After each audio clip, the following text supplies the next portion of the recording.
வணக்கம். இன்றைய விரிவான அலசலுக்கு வரவேற்கிறோம். எங்க கையில இப்போ டிசம்பர் 27, 2025 தேதியிட்ட ஒரு வானிலை ஆய்வறிக்கை இருக்கு. இத படிக்கும்போது ஒரு பெரிய குழப்பம் வருது. என்ன குழப்பம்? காலையில நியூஸ்ல பார்க்கும்போது வடகிழக்கு பருவமழை பற்றாக்குறையோடு முடிஞ்சிடுச்சு அப்படின்னு சொல்றாங்க. ஆனா இந்த அறிக்கை ஜனவரி கடைசி வாரம் வரைக்கும் மழை இருக்குன்னு அடிச்சு சொல்லுது. ம் இது ரெண்டும் எப்படி உண்மையா இருக்க முடியும்?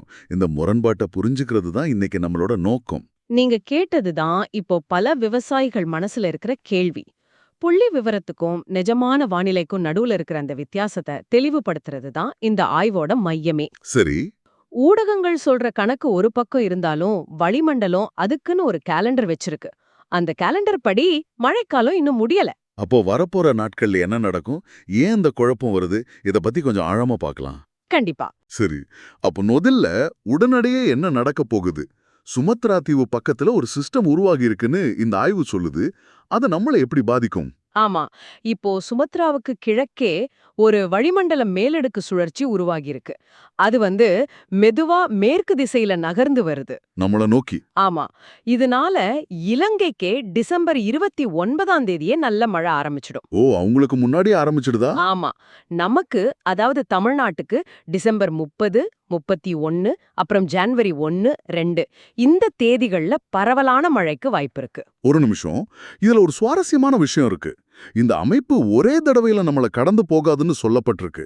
இது ஒரு 2 கட்ட நிகழ்வுன்னு. அப்படின்னா என்ன? ரொம்ப சரியான இடத்த புடிச்சிங்க.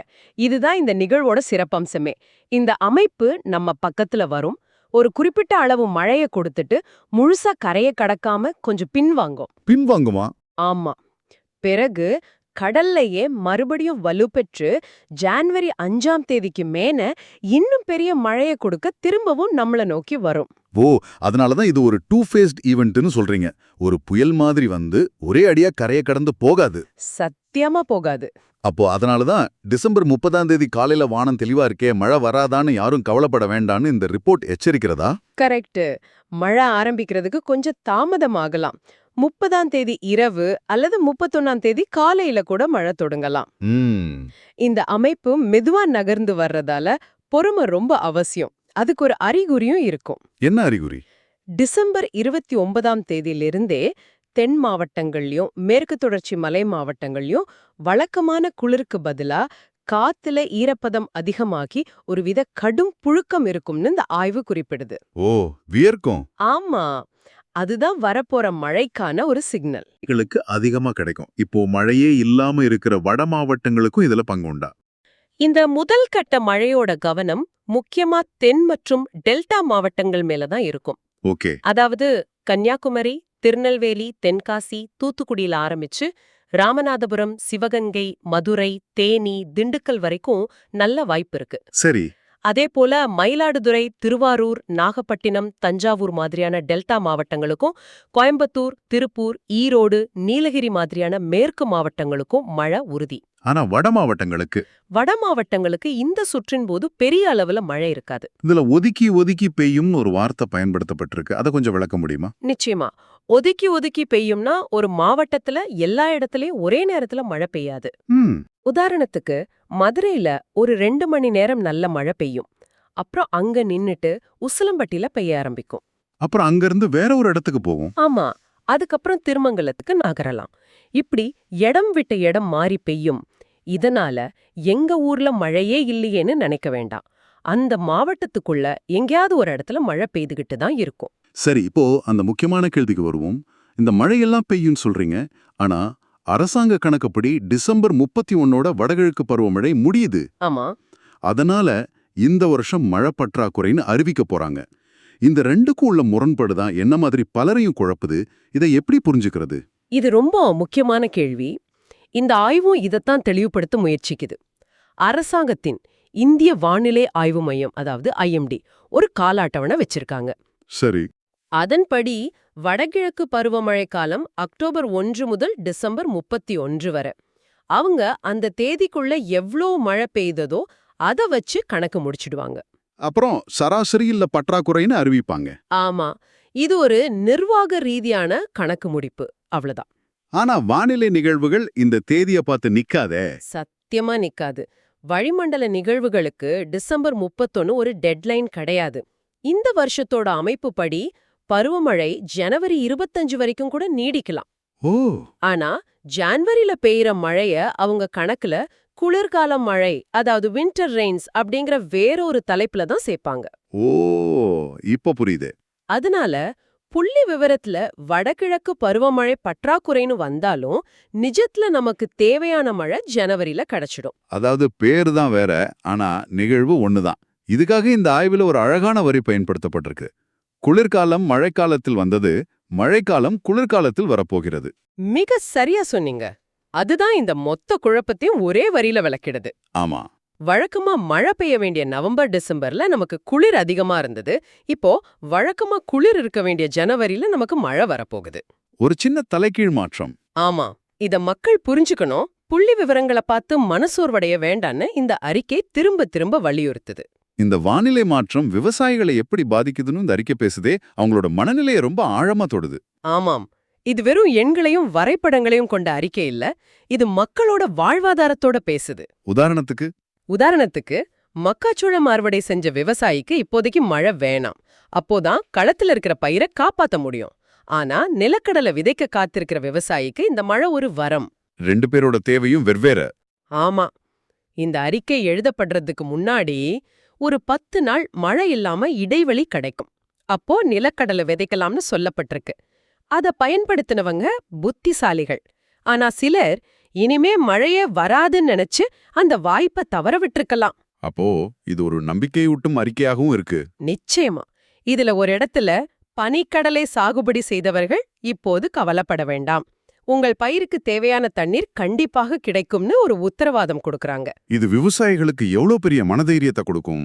யோசிச்சு பாருங்க, அவநம்பிக்கை தான் இப்போ பெரிய எதிரி. அத கடந்து வர இந்த மாதிரி தகவல்கள் ரொம்ப அவசியம். சரி, இந்த முதல் கட்ட மழை முடிஞ்சதும் ஜனவரி 5ஆம் தேதிக்கு மேல அசல் கதை இருக்குன்னு சொன்னீங்களே, அப்போ என்ன நடக்கும்? அதுதான் எல்லாரும் எதிர்பார்த்திருக்கிற பெரிய மழையா? ஆமா, முன்பு கொஞ்சம் பின்வாங்குச்சுன்னு சொன்னோமே, அதே அமைப்பு கடல்ல இன்னும் அதிக சக்தி பெற்று ஒரு வலுவான காற்றழுத்த தாழ்வு மண்டலமா நம்மள நோக்கி வரும். ஓ, இன்னும் வலுவா? ஆமா, இதுதான் இந்த பருவமழையோட கிளைமேக்ஸ் மாதிரி இருக்கும். இது எவ்வளவு தீவிரமா இருக்கும்? இதுக்கு முன்னாடி பார்த்ததை விட பல மடங்கு அதிகமா இருக்குமா? கண்டிப்பா. இந்த இரண்டாவது அலை குறைஞ்சது 3-4 நாளைக்கு நீடிக்கும். கனமழை முதல் மிக கனமழையை கொடுக்கும்னு எதிர்பார்க்கப்படுது. இதுதான் தமிழ்நாட்டுல இருக்கிற பெரும்பாலான குளங்கள், ஏரிகளை நிரப்பக்கூடிய மழையா இருக்கும்.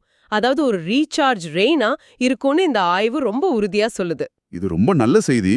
ஆனா இந்த மழையோட பரவல் எப்படி இருக்கும்? மறுபடியும் தென் மாவட்டங்களுக்கு மட்டும்தானா, இல்ல தமிழ்நாட்டுக்கேவா? இதுதான் இதுல இருக்கிற மிக முக்கியமான பாயிண்ட். இந்த மழை தென் மாவட்டங்களோட நிக்காது. அப்படியா?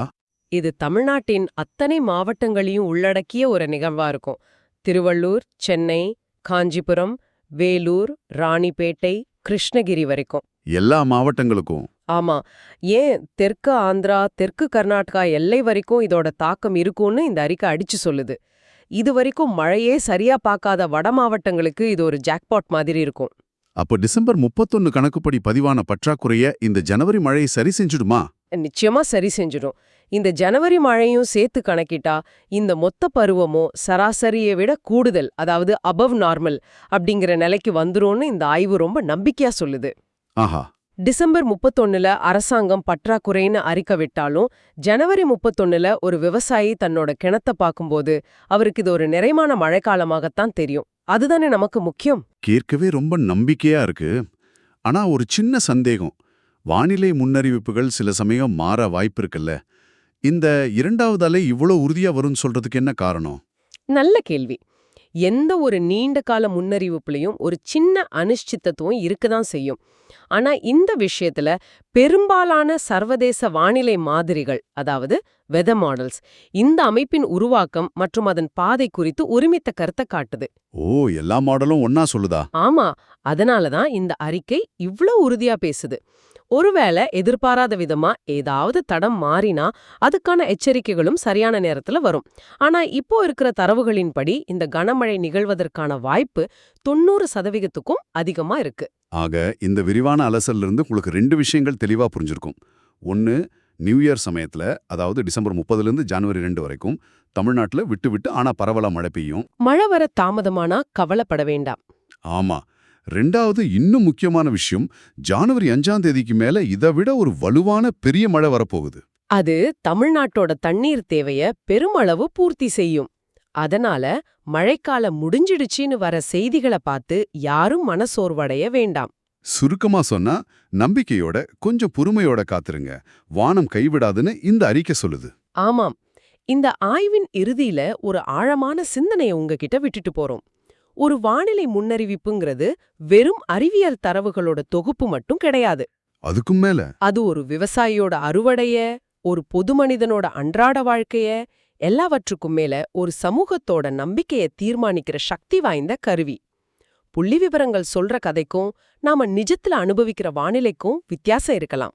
அடுத்த முறை ஒரு புள்ளிவிவரம் உங்க முன்னாடி ஒரு கதைய சொல்லும்போது, அதுக்கு பின்னாடி இருக்கிற நிஜமான அறிவியல் என்ன, அதோட உண்மையான தாக்கம் என்னன்னு ஒரு நிமிஷம் யோசிச்சு பாருங்க. இந்த ஆய்வு நமக்கு அதை தான் கத்துக் கொடுக்குது.